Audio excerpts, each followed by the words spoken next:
வணக்கம் நண்பா. இன்னைக்கு நம்ம இந்த வீடியோல என்ன பார்க்க போறோம்னா, என்ன மாதிரியான ஒரு அழகான பையன் ஒரு அழகான பொண்ணை பார்த்துட்டான். அந்த பொண்ணை அவனுக்கு ரொம்ப பிடிச்சு போச்சு. அதனால அந்த பொண்ணு கிட்ட தன்னுடைய காதலை எப்படியாவது சொல்லிடணும் அப்படின்னு நினைச்சு அந்த பொண்ணை ஒரு 10 நாள் ஃபாலோ பண்றான். 10 நாள் ஃபாலோ செய்து 10வது நாள் அந்த பொண்ணுகிட்ட போய் தன்னுடைய லவ்வ சொல்றான். அந்த பொண்ணு அவனுக்கு ஓகே சொன்னுச்சா இல்லையா என்பதுதான் இந்த வீடியோ. 1ஆம் நாள் முதல் முறையாக அவளை கண்டேன். அவள் கண்களில் என் பெயரை எழுத தொடங்கினேன். 2ஆம் நாள் அவள் தினமும் எந்த வழியில் வருகிறாள் என கவனிக்க ஆரம்பித்தேன்.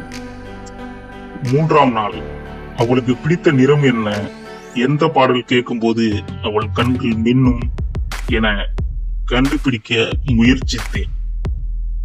4ஆம் நாள் அவள் அருகே நின்று ஒரு முறையாவது அவள் சுவாசம் எனக்குள் கலந்துவிட வேண்டும் என்று நினைத்தேன். 5ஆம் நாள் ஒரு முறையாவது அவள் என்னை கவனிக்கிறாளா என்று பார்த்தேன். ஆனால் அவள் என்னை பார்க்கவே இல்லை. 6ஆம் நாள் அவள் தோழிகளுடன் பேசிக் கொண்டிருக்கும் இடத்தில் நின்றேன். அவளின் சிரிப்பு ஓசையை என் மனதில் பதிய வைத்தேன்.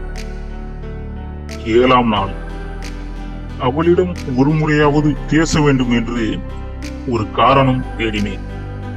ஆனால் வாய்ப்பு கிடைக்கவில்லை.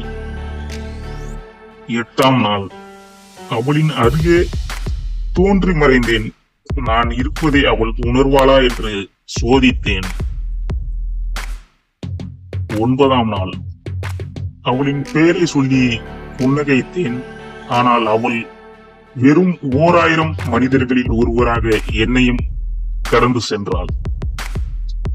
10ஆம் நாள் இன்றைக்கு என் மனதில் இருக்கும் காதலை எப்படியாவது அவளிடம் வெளிப்படுத்த வேண்டும் என்று அவள் முன் சென்று நின்றேன்.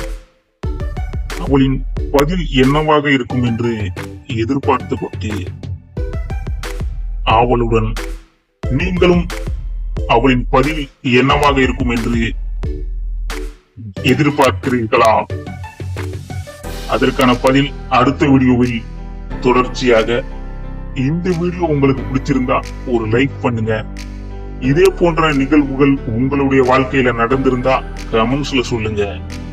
அதுவரை உங்களிடமிருந்து விடைபெறுவது உங்கள் திரு.